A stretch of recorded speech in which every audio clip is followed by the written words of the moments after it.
Welcome, one and all.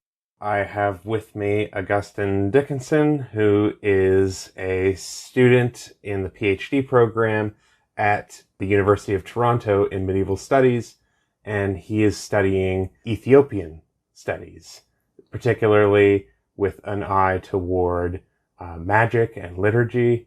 And is there anything else that you would add to that list? No, that's a fair rounding up of what I do. All right, good. So the plan for today is sort of to have an informal discussion about Ethiopian magic first off, and then Ethiopian angelology. So on this show, we talk about magic and angelology quite a bit, but usually from within a Latin Western context, or perhaps a Greek context.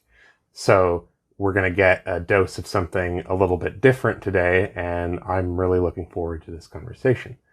So maybe the first thing that we might talk about is the question, can we even really speak of magic in the Ethiopian tradition? There's that general issue among scholars of can we use the term magic? All of that sort of baggage that it carries, both in our context that we use it and historically the context that it was used. And so all of that's true in Ethiopia. Also, we have difficulties in how Ethiopians themselves term a lot of these sort of practices that we're thinking of. So a lot of times we hear it called asmat, which literally is just the plural of the word for name. Because of how often secret divine names occur in so-called magical texts.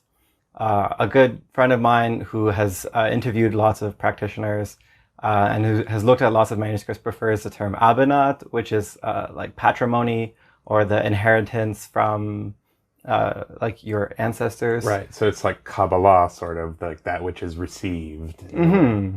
And it's a more neutral term. Often what I've seen is simply just things are called prayers without any sort of specificity or, leaning towards one way or the other. And the thing is that there's sort of really this spectrum of some things are explicitly demonic or some things are angelic, some things are used in the church and some things the church doesn't have a problem with but doesn't itself advocate for, and then some things would be, completely forbidden within the church. Right. And so there's not really a way to try to cover all of those things which are still related traditions. So I tend to say magical religious to still kind of keep it grounded in being, because if we call it abinat, as some people would say, and I don't want to call people out on this, but we lose that connection with scholars from who work on Greek or Latin material or Syriac material that has lots of overlaps and connections. And so the question is, how do we talk about these things in a way that's accurate, but also still having those connections to other fields and other disciplines. So I simply go with magical religious as a sort of broad enough and unspecific enough term. Right, and then you sort of unpack that by breaking up different streams of magic. Mm-hmm. And so what might we call some of these various streams? So, for example, in the West, we have goetic magic, which is the invocation of demons, or we might have nigromancia, which is the kind of magic you would see in the Picatrix, astral magic using talismans and stuff. And these are different schools of magic. There's some overlap in the practices, but they have different lineages. So presumably in Ethiopia, it's a similar story, where we have different types, right?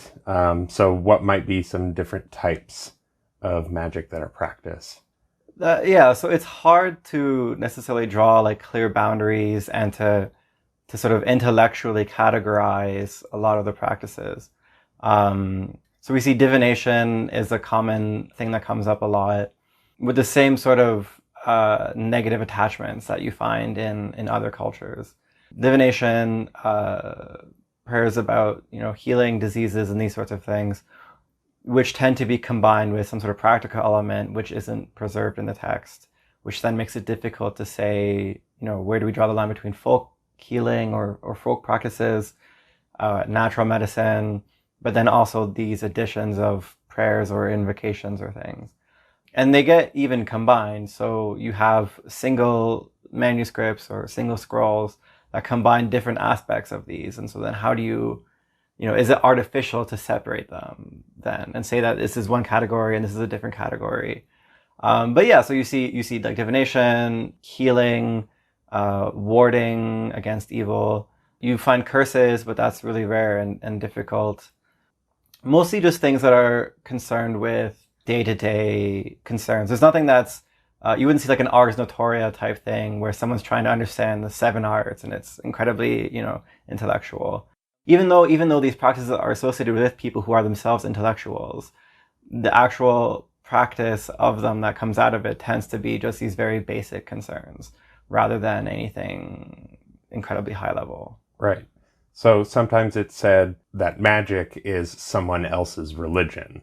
So there's always like a component of the other in terms of constructing systems of magic. And I wonder to what extent surrounding nations of Ethiopia influenced Ethiopian magic in different ways. We should clarify that we're talking about medieval Ethiopian magic for the most part. Even modern, and right. Because there's this just a pure continuation from, right. say, the high or late Middle Ages to current practice. So before maybe touching on foreign influences, we should talk about the languages that these magical practices are done in. So could you speak about that? Yeah, so it's an area that only now is starting to receive meaningful attention from academics, and it's mostly in the realm of biblical and patristic texts, understandably so. That would be sort of the logical place to start.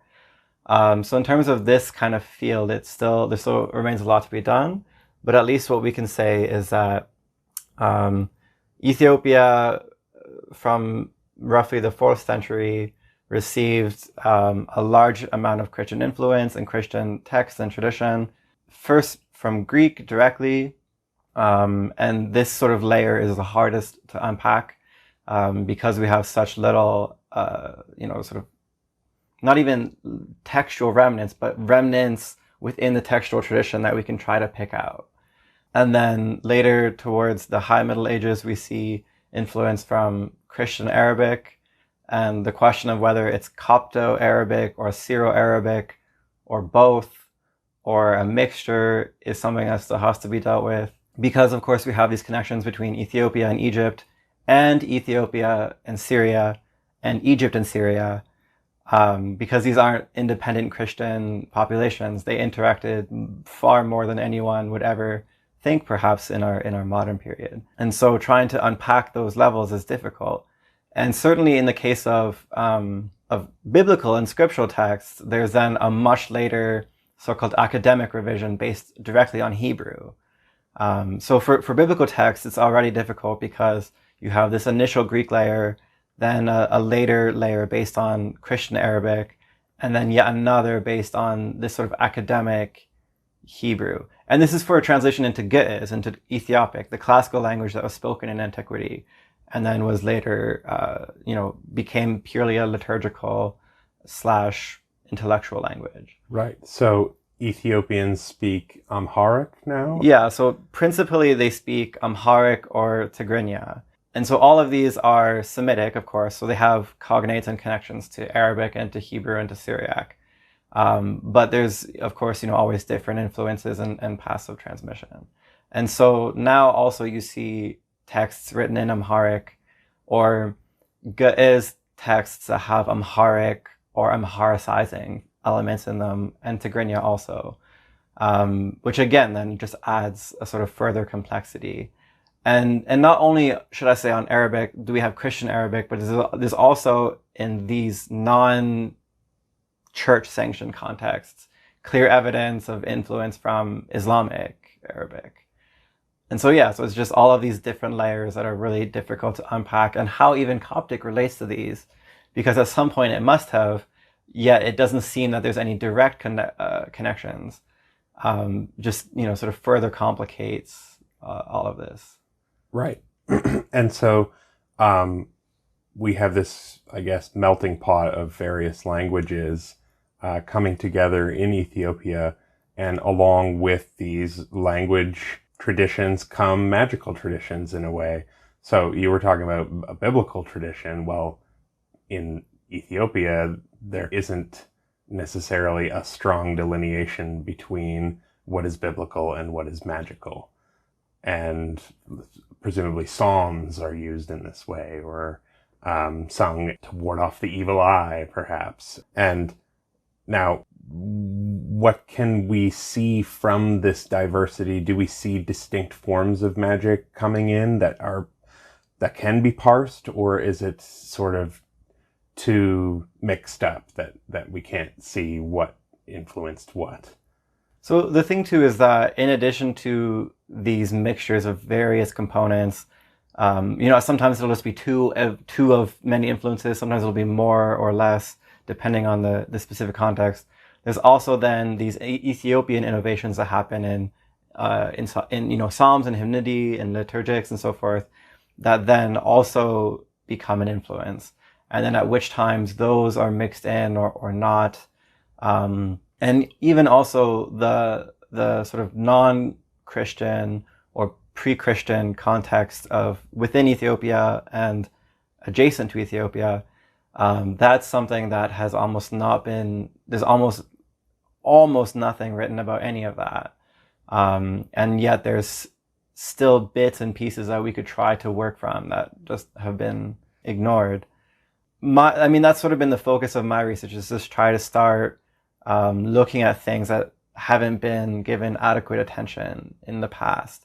A lot of people who worked on this, for example, Wallace Budge, is this well-known late 19th century, early 20th century Egyptologist who worked for the British Museum.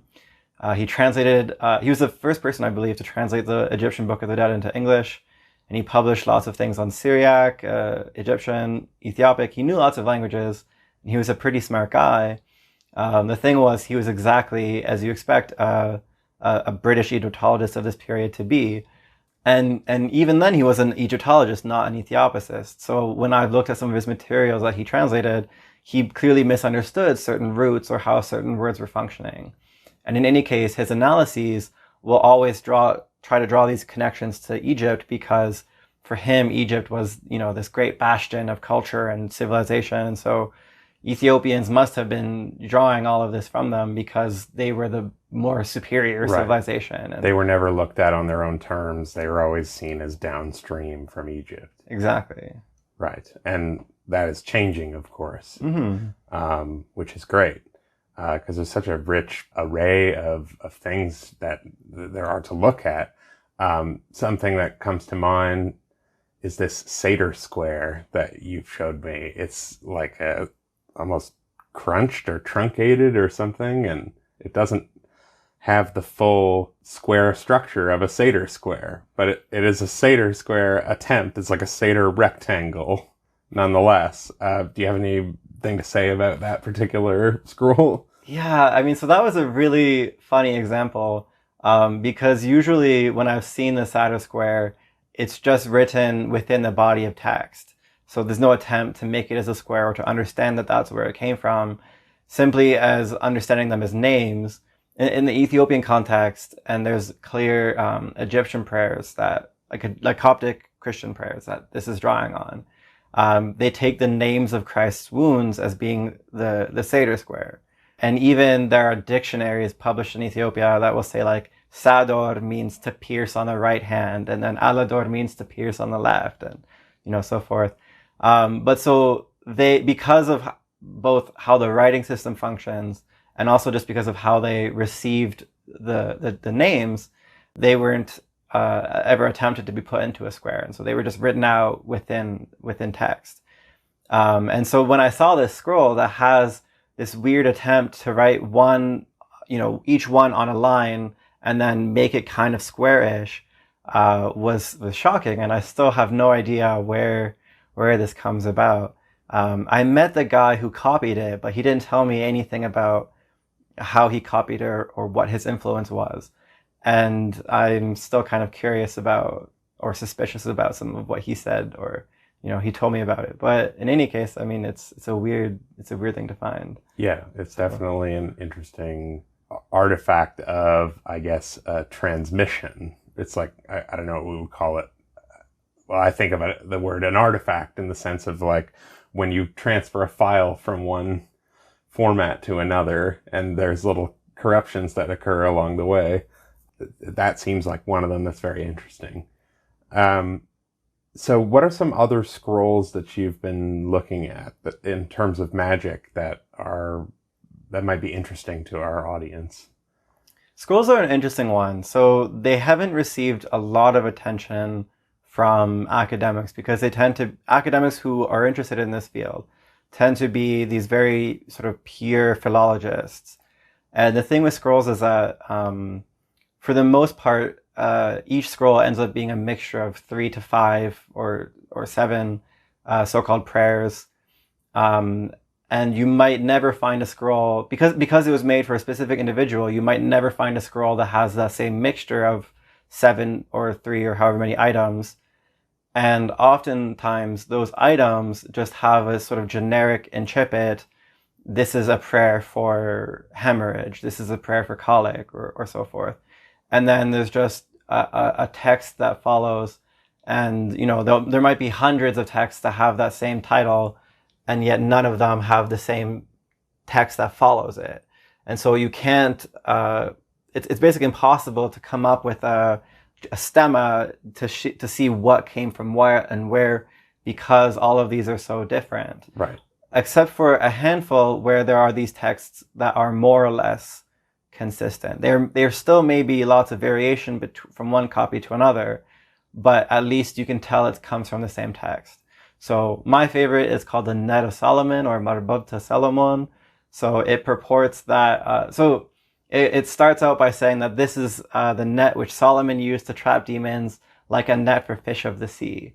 And it has this whole sort of historiola of Solomon traveling to the kingdom of the demon blacksmiths. And there's a whole lot that could be said about connections between demons and blacksmiths. Please do go into detail about this, because I know people in my audience will be very interested on this very particular subject. Well, so with this historiola, so Solomon travels to this kingdom and he meets the king of the demon blacksmiths. And the king is expecting that he can trap Solomon and force him to do these things. And the text simply says that Solomon uttered the divine names of God. And so he says, typically the one that's most common and seems to be most emphatic is, he says, Lofham, Lofham, Lofham. And then immediately, in an instant, half of his army was drowned in the water, and half of them were cut and spread like dust into the wind.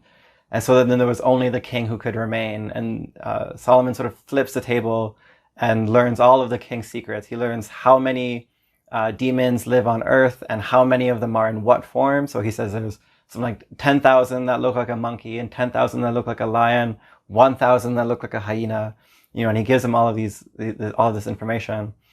But yet the actual context, which starts and ends the text, is meant to say, well, I take refuge in this, and may I be protected from, all of these demonic influences. And so it's interesting that there's this, it carries this efficacy that's meant to be for protection, but its history and its own story is actually one that's more sort of active and, I don't know, kind of sinister even. Right. But yeah, so there's this connection that we see in Ethiopia, which is familiar from elsewhere, of people who have this sort of seemingly magical skill of working something, right? Transforming metal into a useful material like a tool or what have you. That then becomes something that's seen as a kind of magical ability. Right. And also the fact that for practical reasons and, whatever else, these people end up living on the fringes of towns and villages and are sort of ostracized, like tanners or metal workers. There then too is this added component of, these secretive people who seem to be on the fringes of the society, who have this ability to turn weird materials into something useful. And even potentially also if these people are from a certain ethnic group versus a different ethnic group. Just sort of intensifies the levels of, or the layers of connections. Could this be inspired in part by the book of Enoch, where, the angels come and give men these various gifts like antimony or root cutting, or in this case, metalworking. I don't know if that's somehow related to this.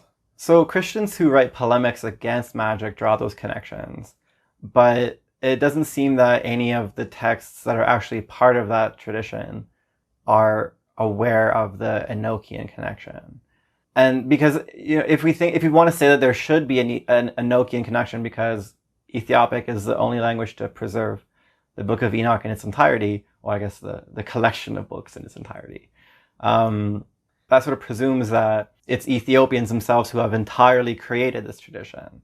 And so if we think about the significance of Syriac and Coptic and then Christian Arabic, influences, and the fact that these groups wouldn't have had something Enochian, or a diminished focus on Enoch, then it's not totally surprising to see that there's not this strong connection in Ethiopic texts. And surprisingly too, so for medieval polemics, say from the 15th century against magic, they also, I've seen one that also had, as it was arguing against the practice of magic using Enoch, saying, well, look, the demons taught astrology and so forth.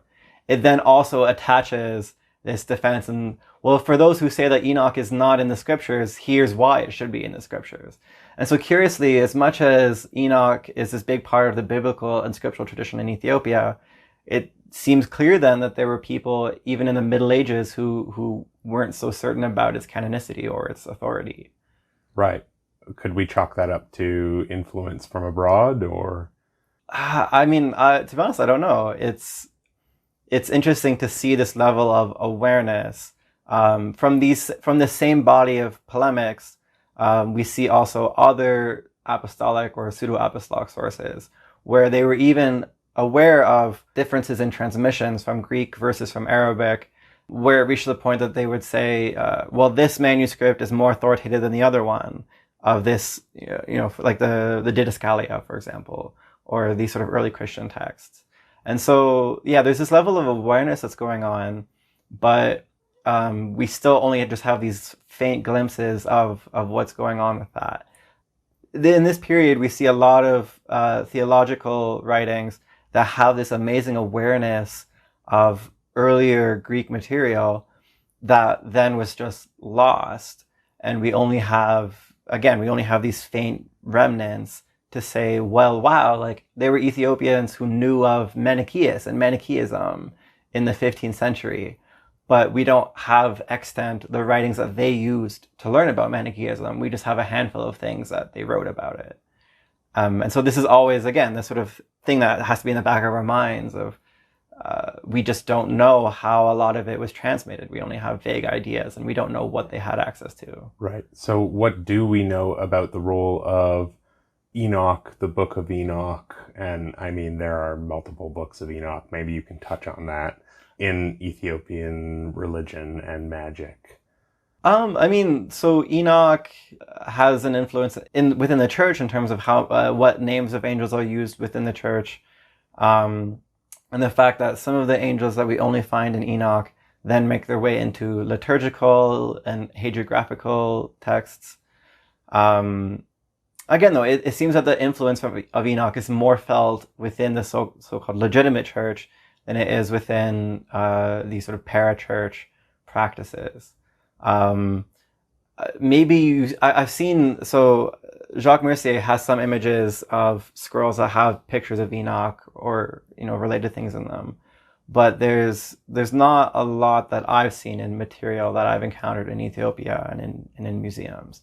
I'll tack on somewhat unrelated, but I don't want to forget, you do find, and again, I haven't seen this myself, but Jacques Mercier, who's cataloged a lot of these and interviewed people, has found lots of scrolls that have the Alexander legend depicted.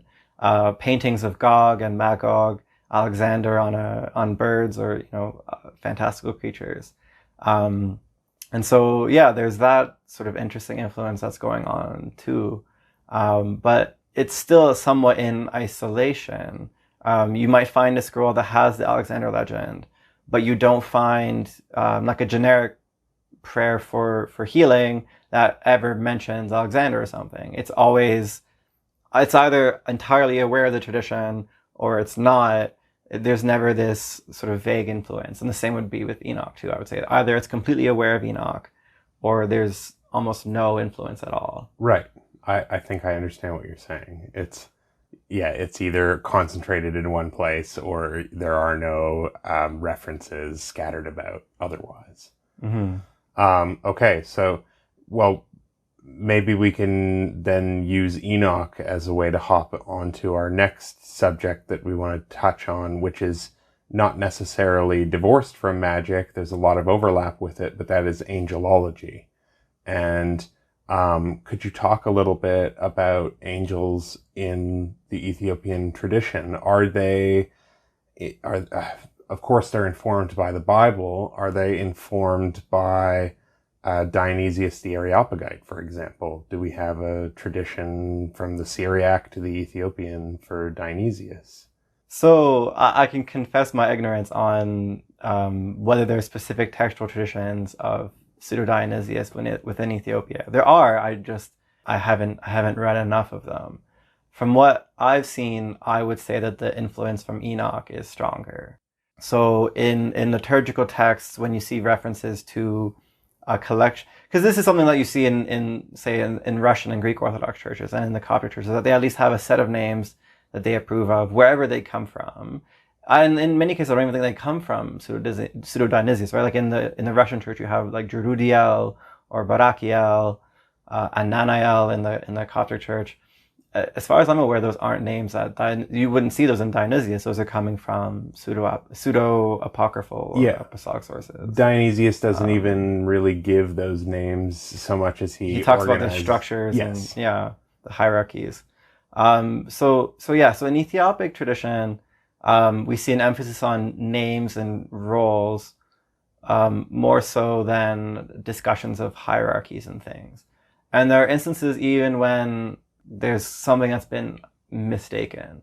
So the example that I always think of is liturgically we see commemorations for an archangel named Aphnine, which comes from the book of Enoch. But Aphnine is actually simply a transliteration of this Ophanim, right? The class of angels, so-called wheels from Ezekiel. Yes, the bands with eyes on them. And so where this was meant to be a plural class of angels, somehow in Ethiopic this was taken to be a singular name of an angel. And so then we have prayers invoking the archangel Aphnine and saying that, and having these sort of histories of the archangel Aphnine did this miracle or that miracle, or because miracle accounts are incredibly important in Ethiopic tradition. And I would say that perhaps the largest influence in terms of angels are these collections of, they're called dersanat in Ethiopic, maybe homilies or really lectionaries is what they are. So the most famous being Dersana Mikael, which has one lengthy homily with a miracle account for each month of the year, all of which come from Egyptian Arabic sources, but have been entirely mixed up and with new additions and influences added. And so this book, even though it has some magical names in it and things like this, it's completely accepted within the church. And, good pious people will read the Dersana Mikael if they feel sick or if, they want to have a healthy baby or something. Even though if you replace that with another similar text, the church would consider that unacceptable. And so we have Dersana Mikael and Dersana Gabriel. There's even one for Raguel, which was a later composition and actually deals with certain events in Ethiopian history. And then we also have these lesser Dersan, like Dersana Mikael Kale, where they're just shorter and very formulaic. But there's 7, one for each of the primary archangels, so to speak. And we can see, for example, like Phanuel is an angel who comes up a lot. And the Dersana Phanuel Kale is explicitly invoking him as the angel who chastises and who takes away demons, which is how he's portrayed in Enoch. And so Phanuel, even you see on scrolls against demons because of this. That would be one case where there's a direct influence from the Enochian tradition. But again, for the most part, we just have these. I don't want to say that they're not necessarily purely Ethiopic, but the level of importance they have and the way that they're transmitted, these Dersan texts, are more or less Ethiopic, uniquely in the Ethiopic, and how they're applied and how they're seen and used. Now, do people have one angel that's a guardian angel? Do they invoke numerous angels for various purposes, for days of the week? How does that work? So there is a sense of guardian angels. I've seen a sort of a semi-magical type hymn for your guardian angel. But for the most part, there's not a big emphasis on it like you would see in other Eastern churches. And in terms of sort of day-to-day interactions, it's not typically the case that this is how they were initially conceived, but most lengthy prayers, not only these sorts, but even more innocuous, just hymns to Mary and things, end up just being divided into days of the week. And you see this in printed books and in manuscripts where something that was initially an entirely cohesive composition then just gets cut up into more manageable pieces because presumably someone doesn't have 2 hours every day to say it. So they break it up into shorter bits that you can spread out throughout the week. So depending on how so people will feel more of a connection to Gabriel, say, or to Michael or Uriel. And so then that person might have divided up a prayer or something, some sort of devotion to that angel into 7 parts to say every day. Or something you see too is beggars invoke not just angels, also Mary or a saint. But when people beg, they will often invoke like for the sake of Mary, give me alms, or for the sake of George, give me alms. And so in that case, then they have a connection to. I've heard people beg in the name of Uriel, for example. And so if you're someone who you felt Uriel was important to you, and you see someone begging in the name of Uriel, then you have a stronger connection, presumably, to them than for others. Yeah, that makes sense. Now, scrolls with angelic names and things like this, are these used as talismans, or are they used as liturgical mnemonic aids?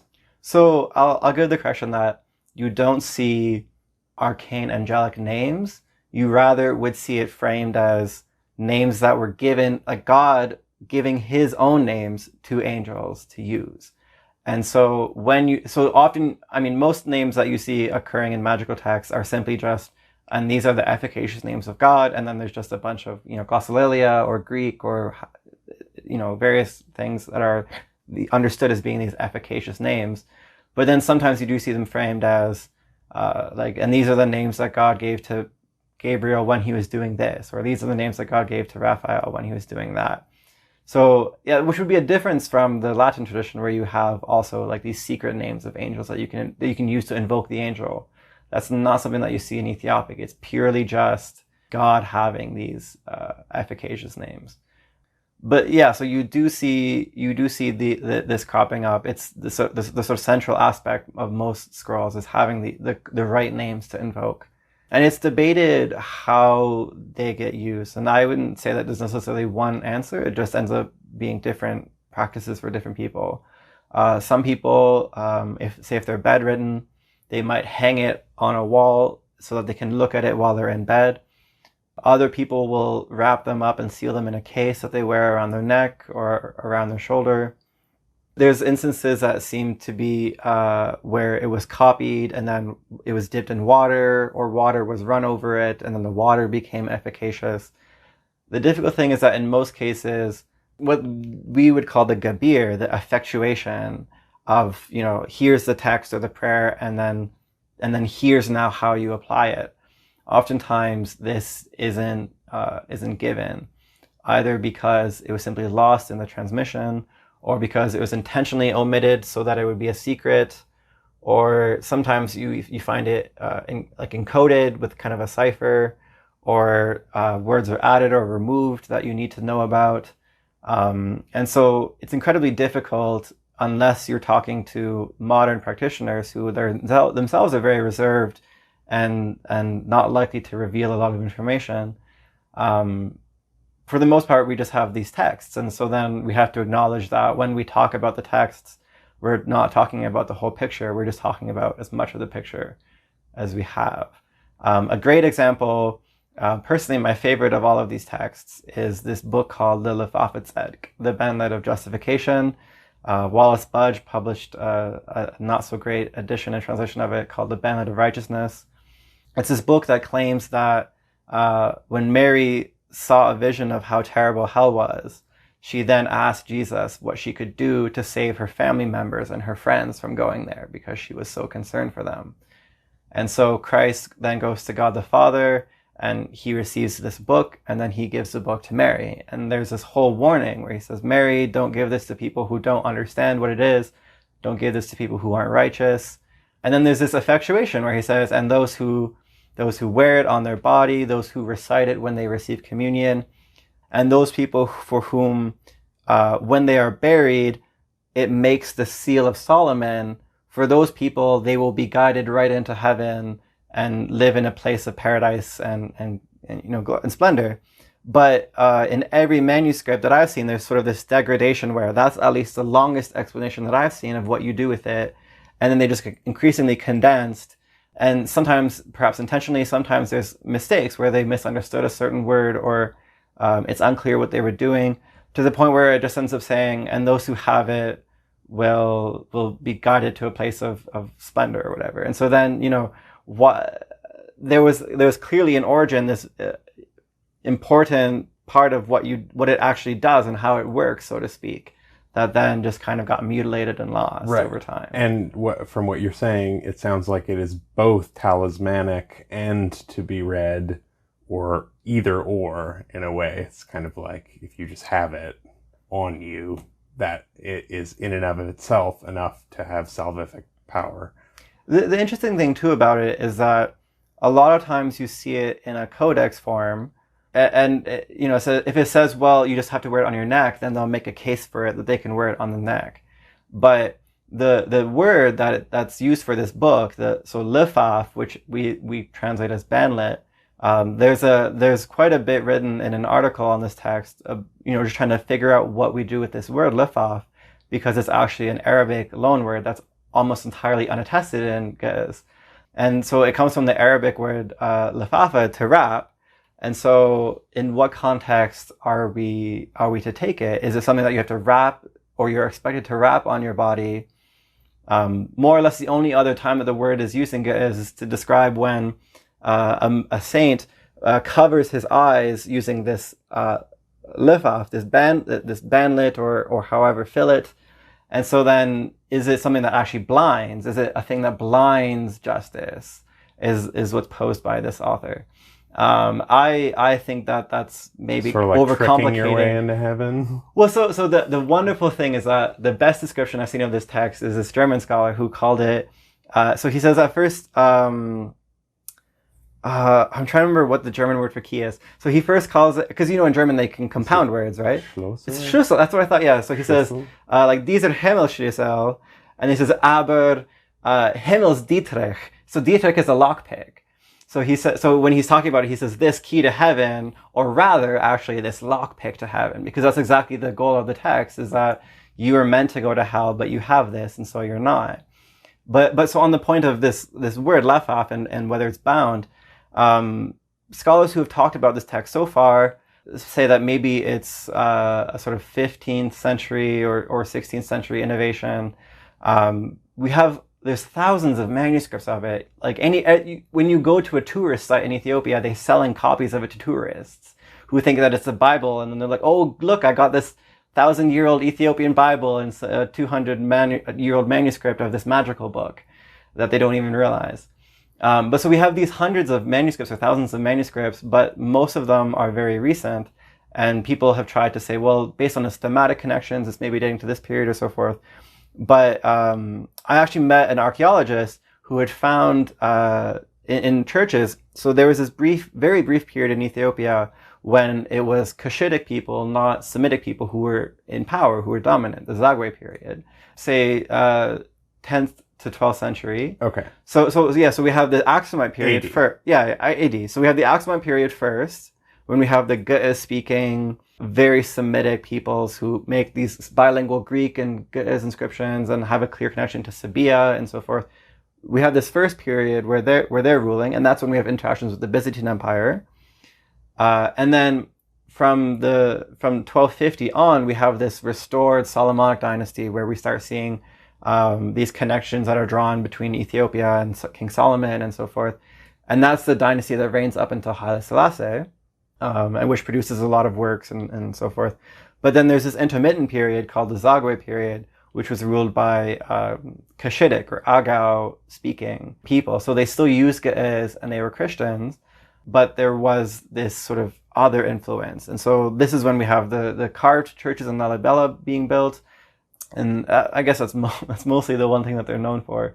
But during this period, we also have mummification, not in the sense that we have in Egypt, but an intentional sort of desiccation of corpses and a specific way of burying them that would be not typical of the Orthodox Church in Ethiopia. For example, there's a cave church called Yemnahana Christos, where the back of the cave is just piled up all of these bodies from this period.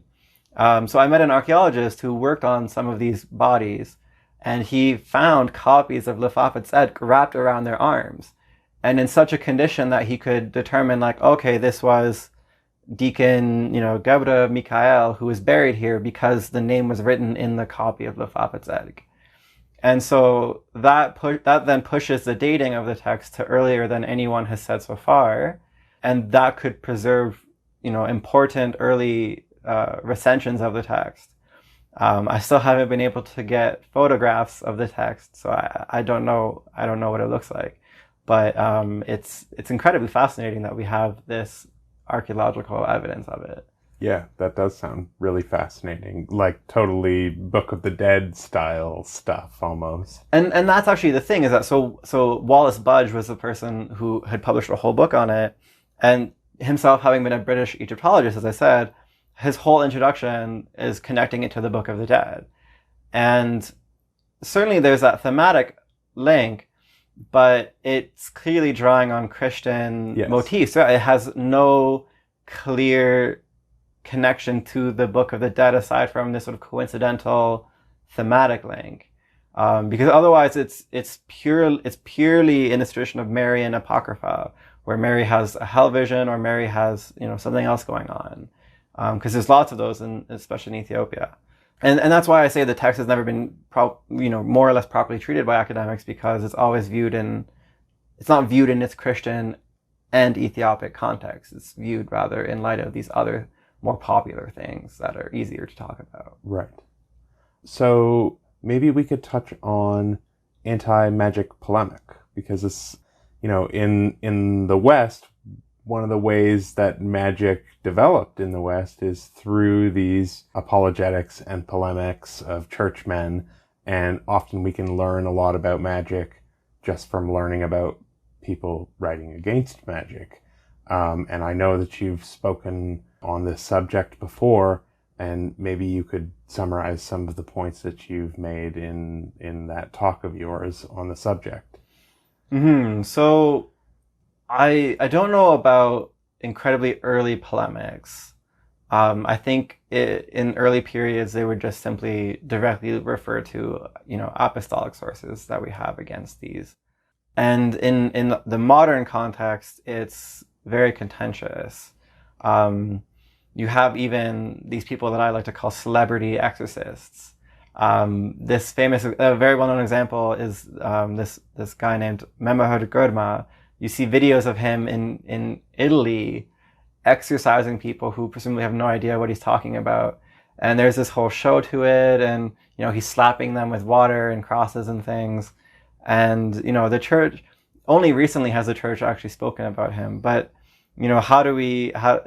some people have one opinion about him and some people have another, and some people write books about not doing this.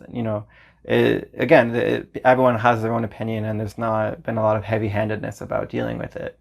But in the high and late Middle Ages is when we see a lot of literature being produced, and it's largely connected with the figure of this emperor Zariah, who came at this period of great instability, both in the church and in the state, and he sort of managed to stabilize the state and the church by putting them together and having this iron fist ruling over both of them.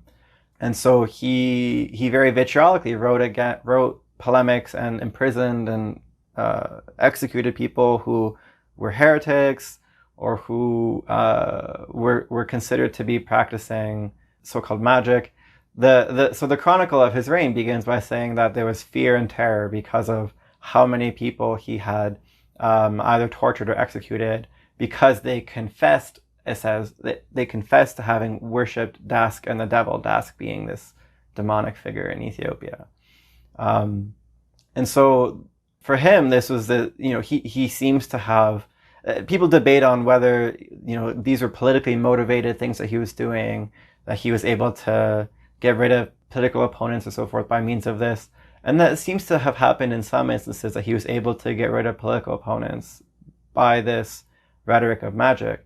But Stephen Kaplan, for example, in an article points out that this also seems to have been something that Zariaikal personally thought about. We're told that the walls of his palace were sprinkled constantly and unceasingly with holy water by monks who were reciting all of the Psalms. He lived in great fear. He always had the icon of the Virgin Mary worn on his person. And he wrote not only polemics against magic and had people arrested or tortured, but he also wrote prayers or had composed prayers to counter magic. Right. And so you wouldn't expect that someone who is simply doing this for political motivations alone would also be concerned about, well, how do I write? I need to write prayers to stop magic from harming me, or this sort of thing. So there does seem to be this genuine underlying motivation. And so a lot of what he seems to have written about isn't quite. So he complains about the use of names, for example, that he says he has the story that his predecessor, his brother, had this large book of names that they would carry out when there was pestilence or disease. And he says, but this was not a book of divine names, but rather they were demonic names, and so I had the book destroyed.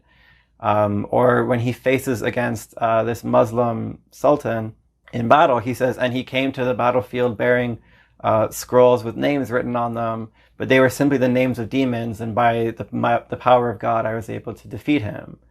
And so for him, he really sees all of this, as affecting his reality. But again, he sees spiritual warfare campaign that he's waging. But again, he talks about names, and he loosely refers to scrolls and these things. But a lot of what he rather writes about in his polemics is divination. And even the terms that he uses, and I've spoken on this too, the terms that he uses seem to be perhaps referring to specific practices, in some cases connected to so-called pagan or at least non-Christian cultic practices from parts of Ethiopia. And a lot of people who have looked at these texts, and you see them the thing is that you see them both in these polemics, and you also see them in some hagiographies. The thing is that when people have edited these hagiographies or polemics, they've been very liberal about saying, and the saint had executed 100 magicians, or in the polemics, I urge you not to practice wizardry or whatever. They use these terms very loosely, but I argue that it would seem that there's perhaps a system to when they say in this region there were, like to use Goes, in this region there were Tinqualion, and then in this region there were Masareon, and then in this region there were Marion. Or there are instances even in hagiographies where it says none of the Marion were allowed to live or to continue practicing, but then Masareon were allowed to become Christians and priests and convert. And so people, again, if we just want to say, oh, okay, well, they killed the sorcerers and then the magicians were allowed to convert or whatever, that's meaningless and sort of whitewashes what actually is potentially going on there. And so this is one of my sort of ideas also for a project moving forward, is to try to look more systematically at how these things are being discussed. And there's even one hagiography that in detail describes a practice that modern researchers who have done interviews, it lines up what we see described in this hagiography and what people have seen practiced currently in Ethiopia. And so not only does it seem that the hagiography is actually describing a semi-pagan practice in Ethiopia, it even describes, it says, and all of the people stood around and said, Gad, Gad, And in Ge'ez, it glosses it. It says, Gad, Gad, which in their language means we believe. And now linguists who have looked at that have said, okay, there actually is an Aga or a Cushitic connection to what this is saying. And so there does seem to be a real root of something going on here, but again, it just hasn't received the attention or the focus that it needs. Right. Now, something maybe building off of this subject, in the Islamic world, we get this very rich diversity of spirits, let's say. You have angels, you have ruhaniya, which are kind of from a Hellenistic tradition or reinterpreted Hellenistic tradition. Then we have the jinn, which are their own thing. And I'm wondering if you have any knowledge about that kind of diversity in Ethiopia, where, yes, we have angels, but also we have other type of local folk spirits. And if you could speak on that, that'd be interesting. Yeah, so there's some really interesting things that we find there. So the first thing I'll point to is linguistically. So the word for demon in Ethiopic is ganein, but in terms of the Semitic root, it's actually the same root as jinn in Arabic.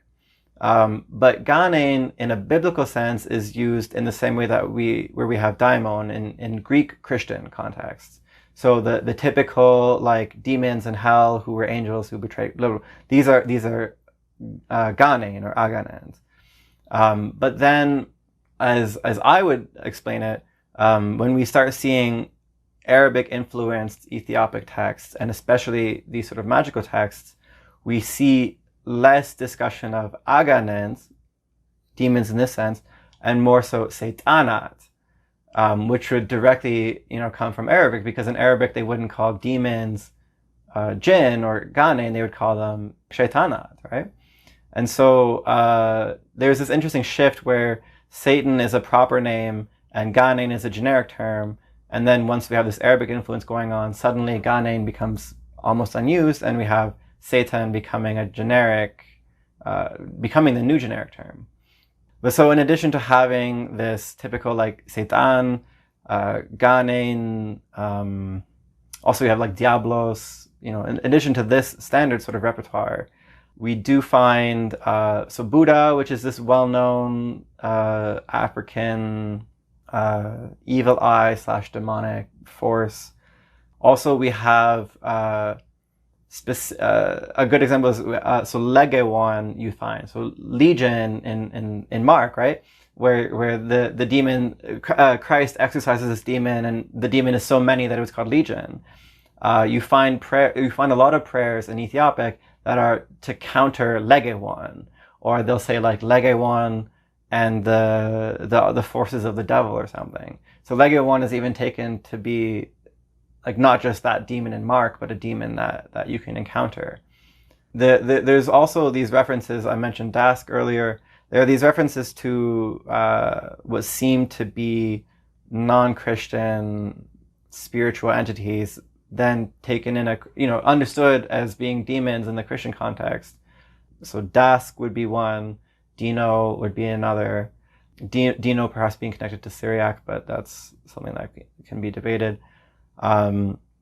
Interestingly, we also have Zar, which is again a sort of Pan-African, not necessarily Pan-African, but something we see elsewhere in Africa, is Zar.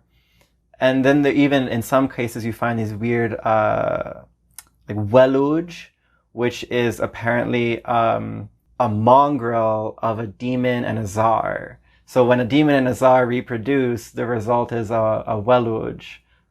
Oh wow, they've even got them breeding together. But this is something that's so niche. The only person who's done any work on this was a Polish scholar, Stefan Zrocin. So he published a simple catalog of manuscripts in the Wellcome Institute in Britain. And then as an appendix to this unassuming manuscript catalog, there's this rich glossary of like Weluj and Zar and so forth. That's so valuable. He also talks about like this Tsela Wagi, the magicians who pierce a shadow, and all sorts of these influences. But so in a lot of prayers and scrolls, you find at the end these sort of catch-all like And so, Michael, protect me from Tsar and demons and Satans and Weluj and Dask and Dino and Baria is one you also find. So there's not so systematic a structure of or hierarchy of these beings, or a clear explanation of, how does a demon and a Tsar produce something. There's just simply, for the most case, it's just a sort of generic awareness that these are spirits to be worried about, and then an interest in producing literature to protect from them. Right. But nothing that's ever targeted. I would say that there's not really specific prayers to protect against Tsar versus Dask, or Legewon versus Baria. It tends to just be these generic catch-all Right. warding or it's like in protecting Europe, prayers. we have elves and sprites and will-o-wisps and fae, but also angels and demons and all of this. And there is no real cohesive system that binds them all together. They're just diverse local spirits that kind of coexist in different people's minds depending on where they're from and where they've been. To give an interesting example, so Dask, this one that we see mentioned both in modern scrolls, but also in medieval polemics. Even so, this Emperor Tsar Yaakov, he ordered people to bear on their left arm a tattoo that said, "And I reject Dask the accursed." So the cult of Dask was something that seems to have been very prominent in his time. From a roughly contemporary hagiography, not only do we see this saint, so there's this whole class of hagiography that I've given a talk on, where when Christianity and the state of Ethiopia were spreading from the north into what is now Western Ethiopia, they were encountering all of these non-Christian peoples who they were evangelizing. And so there's this whole body of hagiographies about encounters with these peoples. And one in particular, this saint, when he travels from village to village to teach people about Christ, he finds that there's a Dask that lives there. And so he has to exorcise the Dask. And so at times he encounters someone and the person says, "Oh, my master is Dask. Can you free me from my master?" And then at times he'll say, "And I met a Dask and the Dask converted." And so then it seems that Dask is rather referring to a sort of priest or a figure in the cult rather than the focus of the cult. And it's very difficult to parse out what's going on and how terms are being used. Even sometimes there's reference to a Dask cat, which is perhaps a female cultist or something of Dask. And in the polemic literature, we see do not associate with Dask or Gudale or, there are just these lists of names. But in this same hagiography, it actually will say, and the Dask came to battle the saint, and he had 10,000 Gudale serving him. So suddenly now Gudale is not a proper name. It's this class of spirits or something. And so, trying to figure out what's going on is difficult. And the fact that there haven't been, again, enough people to actually pay attention and say, there's something that we need to think about here. That's more complex than just bad people came and then bad people did things, but good Christians were there. There's more complexity than that. It just hasn't been appreciated. Yeah, and also we have to understand these people from the inside out on their own terms, from within their spiritual vision of the world, which would differ markedly from a 21st century perspective. What was this scroll, this hymn to Satanael? So what's the story behind that? So that was, again, a publication from Stefan Strozian. I've never seen it copied in a manuscript context. And he only published a text based on one manuscript that he found. So this text that you're thinking of is composed in a specific hymnographic genre from Ethiopic liturgy called Melk. So par excellence, the Melk would be Melka Mariam. So this hymn that enumerates the body parts of the Virgin Mary and then praises her virtues and piety by way of praising her body, so to speak. It's not so direct, and it's sort of more complicated. But to put it simply, that's how these are structured. And so there's a whole system of them, and every saint has at least a Melk. Usually, sometimes there's multiple Melks. So Stefan Strozian, he found this Melka Satnael. And so it's this So I was saying I had met the scholar who was interested in studying milk as a genre. And when I had mentioned to him in an entirely unrelated context that I had found this publication of the Milk of Satnael, suddenly he was interested, and he was like, oh yeah, because I was interested in studying milk and I had heard that this existed. And so even in Ethiopia, he had heard about it, but not seen the text. I didn't know it existed until I found this publication of it. And it seems to be from an Arabic source. Stefan Sorotzin, he also published an alternate Milk of Satnael. That's literally just transliterated Arabic written in Ge'ez letters. That's similarly a prayer to Satnael. But the specific one that I'm thinking of that actually is in Ge'ez and is a proper hymn makes clear its intention to cut short the lifespan of your enemy. And so it invokes Satnael, whom it praises as being more glorious than all of the natures of the angels. And there's a verse in particular that establishes this sort of hierarchy where Satnael, it's something along the lines of, and when Satnael has heard their lies, his son Tabliakos, who gives orders to Satan, will then judge the living from the dead. And so then there's this hierarchy of Satnael being above Tabliakos, who is even above Satan. And this was this curious thing to me. For the longest time, I was like, who is this Tabliakos? And where does he come from? And a colleague of mine had recalled that there's this Ethiopic text called Mengede Samai, The Journey to Heaven. And there's an English translation of it published by Getachew Haile. And it's this vivid sort of anabasis type text where, and when you go in hell, here's this first section, and then you proceed to the second section. And there's these lavish descriptions of and then there's this demon, and he has a whip of fire, and the fire has 3 lashes, and then another has an arrow, and the arrow has this many points and this many arrows, and it burns this badly, and so forth. And there we have, again, this reference to Tabliakos being the guardian of the gate, and Satnael is in charge of the tortures.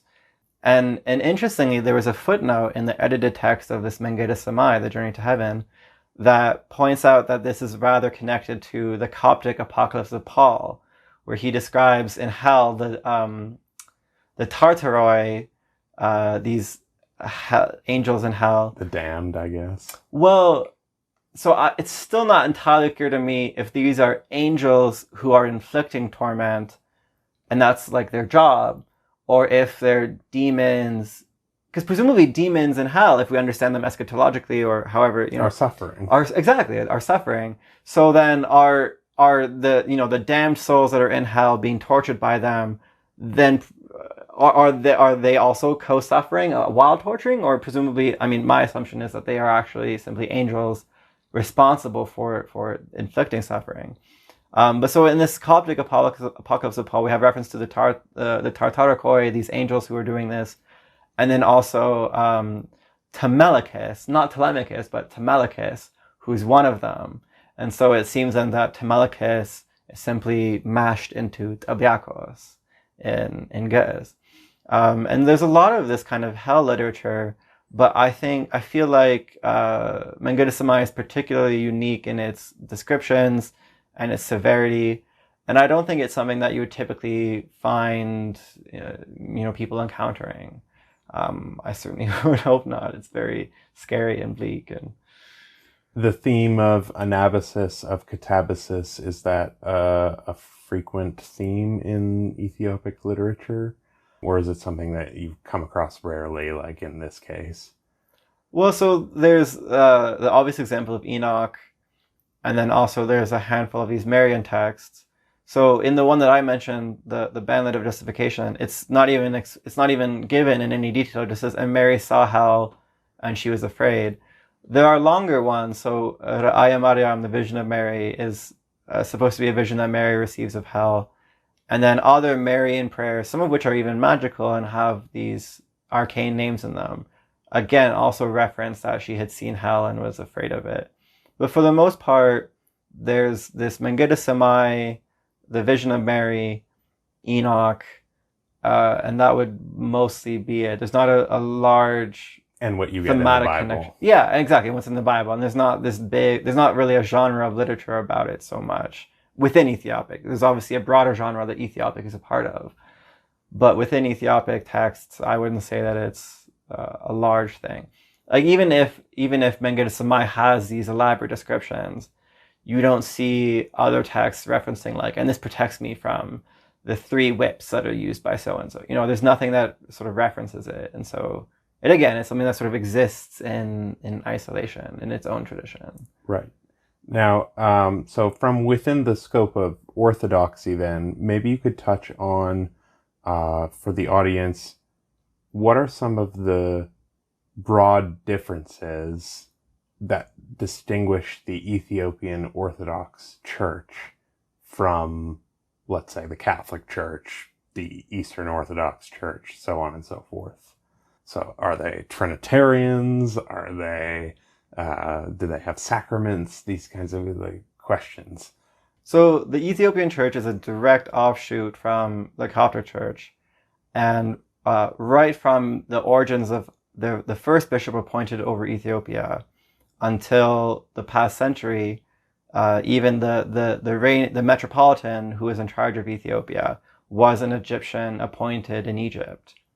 But even despite this, clear literally hierarchical influence of the person who's the highest ranking bishop in Ethiopia being Egyptian, Ethiopians for a long period, and especially under Zar Yaakov, to again bring him up, were able to assert a strong level of autonomy from Egyptian influence.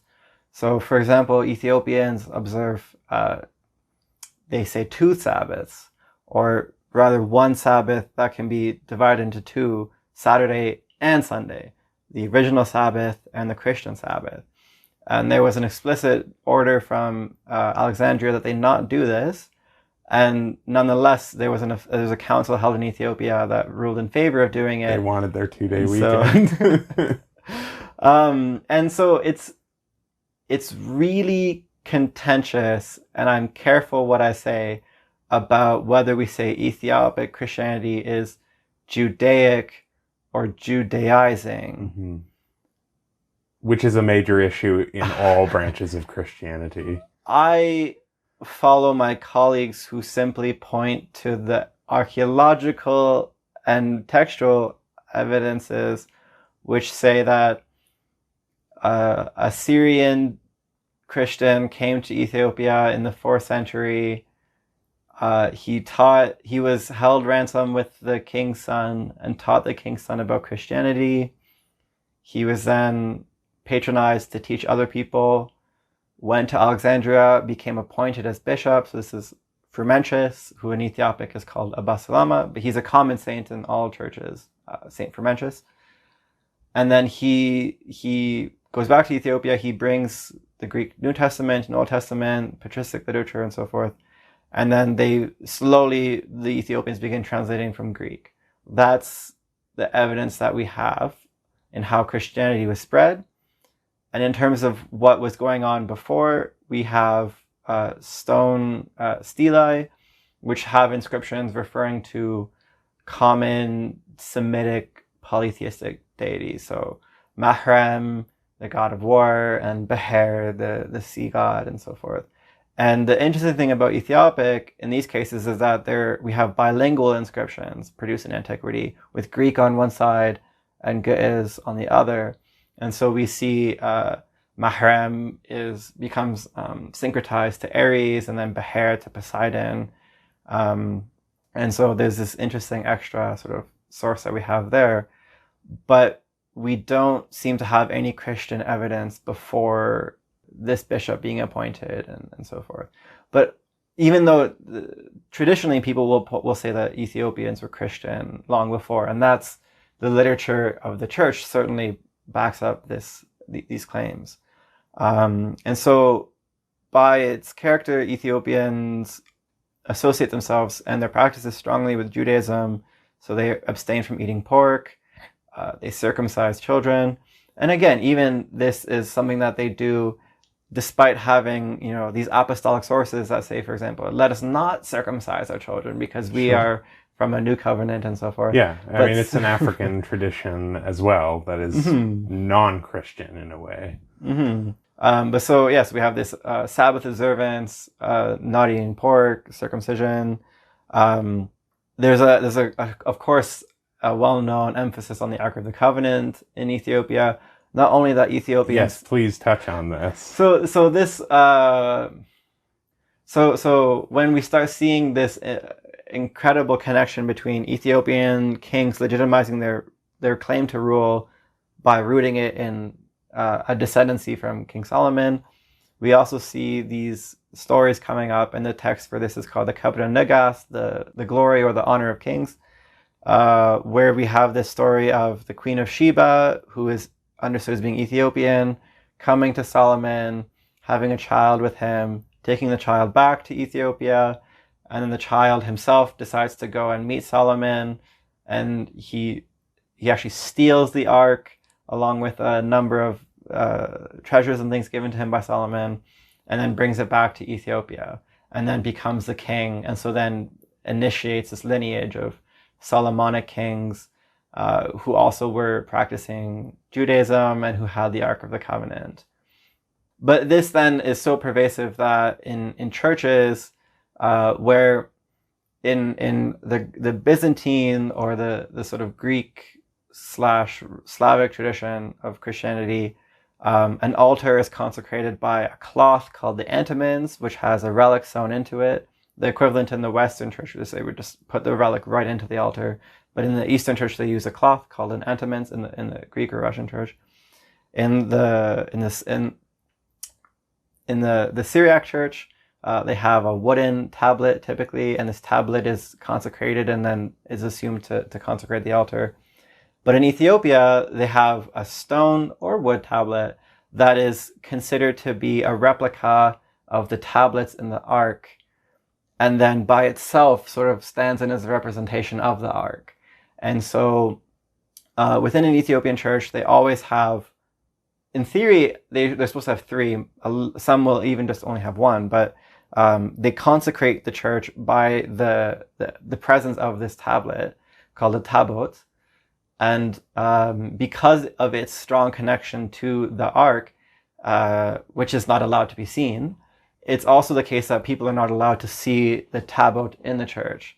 So it's kept hidden in the altar, and on certain feast days or days for blessings and things, it's even processed around the church, even in the town, but it's processed in a cloth on the priest's head so that no one can see it. There have been controversial instances of Europeans looting these tabots in Europe. And so, for example, in a side chapel in Westminster Abbey, there's one of these Ethiopian tabots shoved into the little chapel's altar. And so we can see more or less what they look like. And they unsurprisingly invoke Christian motifs despite being supposedly Jewish in their connection. But still, it speaks to their understanding of it and where they draw their connections and where they place their emphases. And as far as they're all concerned, it's still there, stored away in secret. Mm-hmm. I met the monk who guards it. Yes.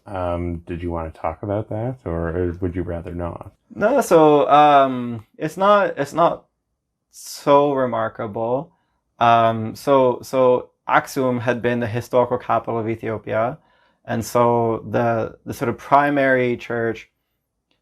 So if we think of like in the Catholic Church, of course the main church that people think of is St. Peter's Basilica, but then rather the official see of the Pope is actually St. John of Lateran. So similarly in Ethiopia, the Patriarch is in Addis Ababa, and they connect his sort of apostolic connections to this Ethiopian Saint Tekle Haymanot, who had a monastery kind of outside of Addis Ababa. But the main mother church, then akin to St. John Lateran for the Pope, would be in Aksum in Ethiopia, this historic capital where the kings were crowned, where they reigned from, and so forth. And so much of the historic remains at Aksum are lost. There's only now a handful of modern churches built roughly in the site where they had been. But around in the vicinity of these churches is also a modern chapel where they say that the Ark of the Covenant is kept.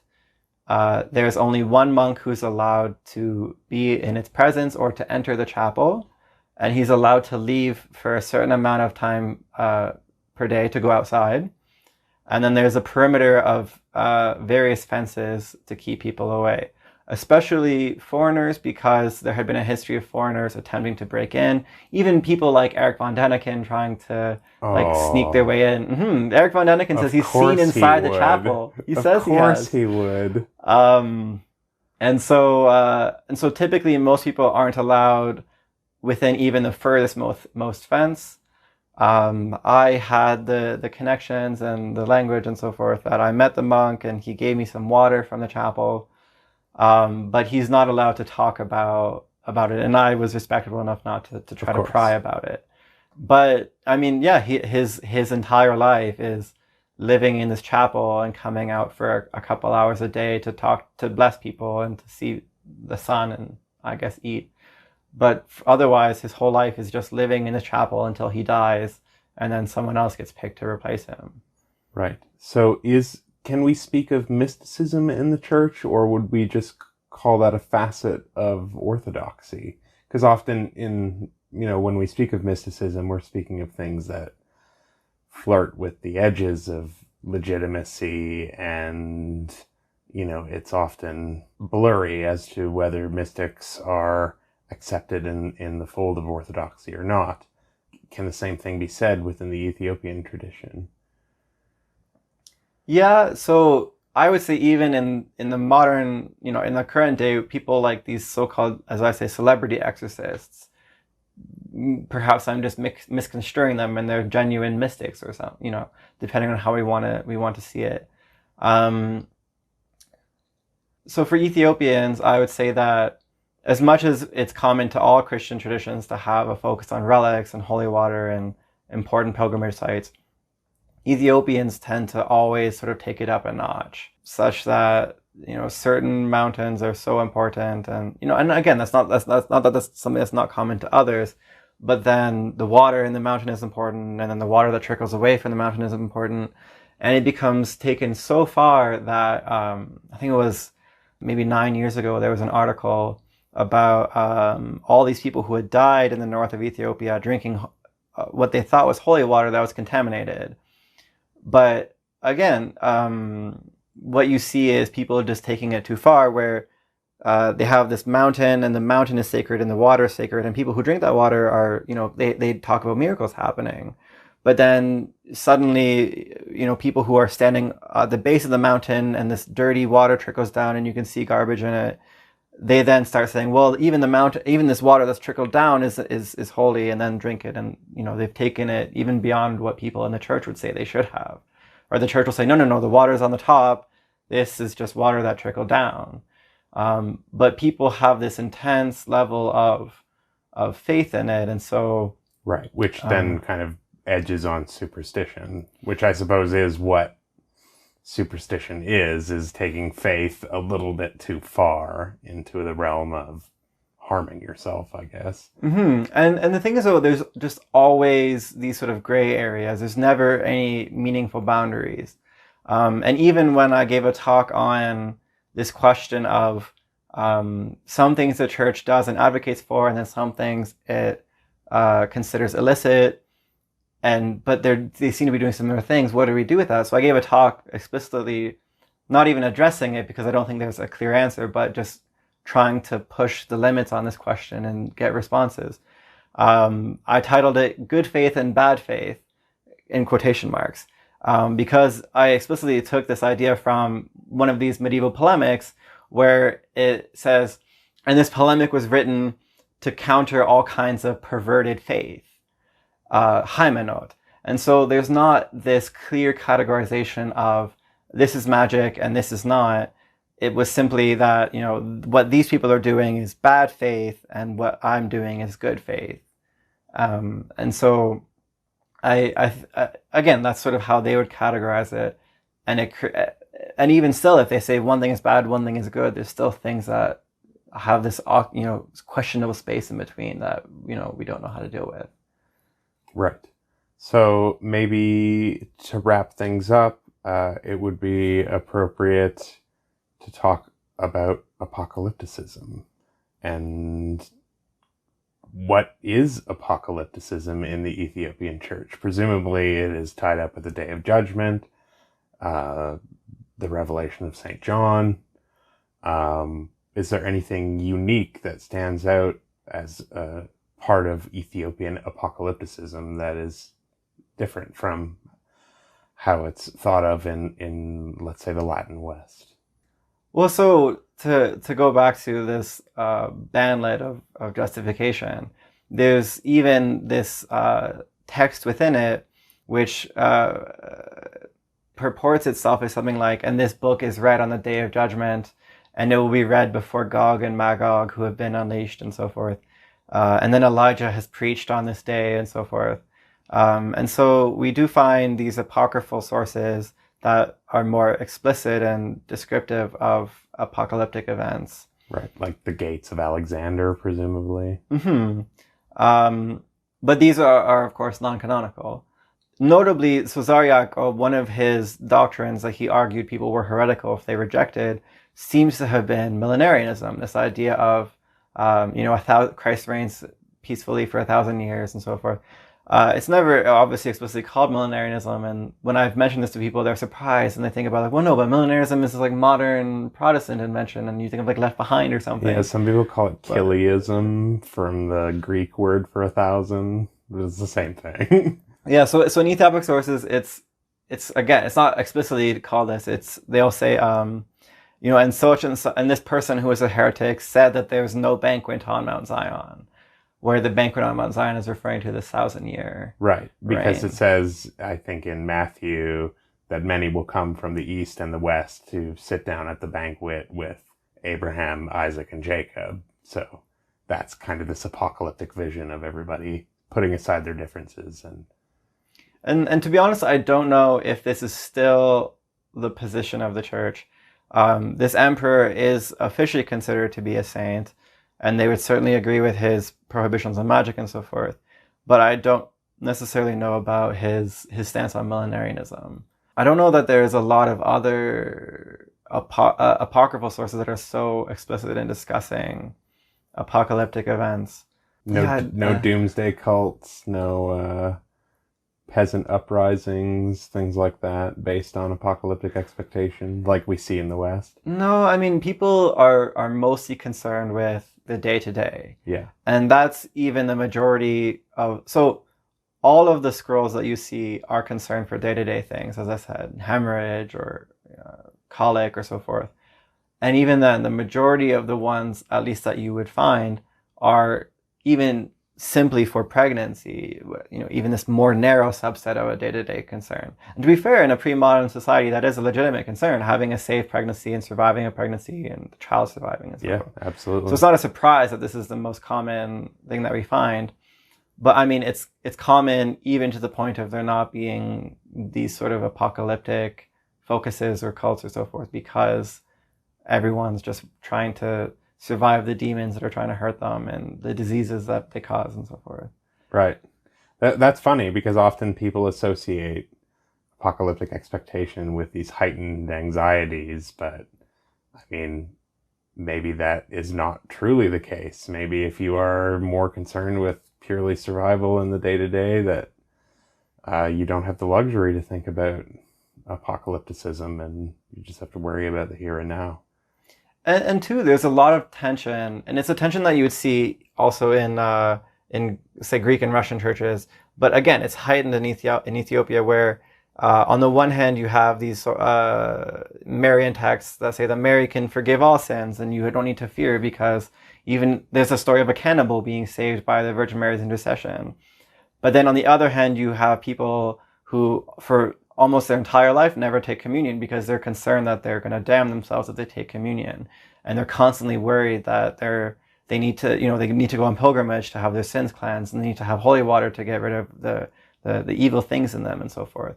And so even then, aside from like day-to-day concerns, there's this tension going on between both there being an so-called easy salvation, but then also this constant fear that no one can possibly achieve salvation. And so even then, again, I don't think people are necessarily concerned about, will the end times come and what's going to happen, and will there be 1,000 days, and what this year, they're mostly concerned about, like, am I saved? Are my family saved? And what can we do to try to expedite that or ensure that. Do they operate on a penitential cycle, or is it more just baptism and that sort of cleans your slate? And so in Catholicism, you have a more transactional ideal of how sin works and going to confess it and being in the state of grace and so forth. I don't know what it's like in the Ethiopian church. So traditionally, no, it would be much more simplified. So it would simply be that, you have your typical baptism. So they would baptize the infant, and they would also receive their confirmation, so to speak, at the same time. And there would hopefully be some religious instruction, but there's nothing that's formalized. So some people will say some prayer every day for their protection, or to try to alleviate their sins, and other people say something else. There's not really a set program for it. Some people go to pilgrimage on one mountain because that feels important to them. Other people go to a different one. Some people at that mountain say that by going, their sins are all gone, and other people just think that they're achieving a bit of sanctity by going. There's not at all this rigor, this economic sense that's attached to it or anything. Right, which is ultimately a byproduct of the market economy. But so to credit like Byzantine writers, even now, Byzantine writers have reacted a lot against Catholic theologies on these matters, or teachings on these matters, saying that, well, no, the Orthodox understanding is not to have original sin, is not to have transactional confessions and repentance. This, in theory, ought to be true of the Ethiopian church, that you wouldn't traditionally see their theology support this idea of original sin as elaborated in the West, or all of these transactional ideas and so forth. But there's been this, the Ethiopians, as they've encountered the West, and not just the West, but the sort of academic, structured instruction of theology and so forth in an academic sense, they've sort of uncautiously adopted lots of it. And so now you see Ethiopians teaching about original sin and teaching Catholic ideas. They're very opposed to the Catholic Church. There's a bad history between the Catholic Church and the Ethiopian Church. That's because of Italy's involvement. Yeah, well, actually, it's a bit before that even. But basically, so most Ethiopian Orthodox people are very apprehensive about anything that's called Catholic or attached to the Catholic Church.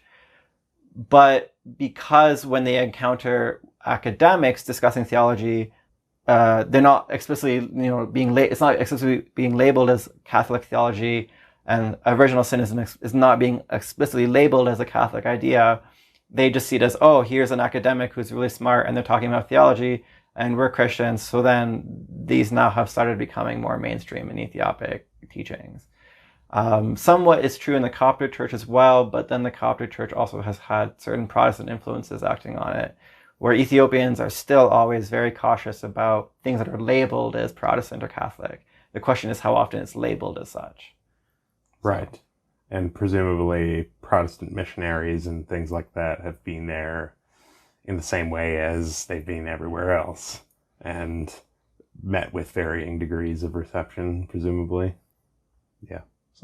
All right. Well, I think that covers everything that we wanted to touch on. Thank you very much for coming on the show, Augustine. Well, thank you. It's been a great pleasure. Yeah. And, I know you love talking about this stuff, and I love listening. And, if ever you come across any other fascinating discoveries, then come back on and we'll have more to talk about. For sure. All right. Thank you. Thank you.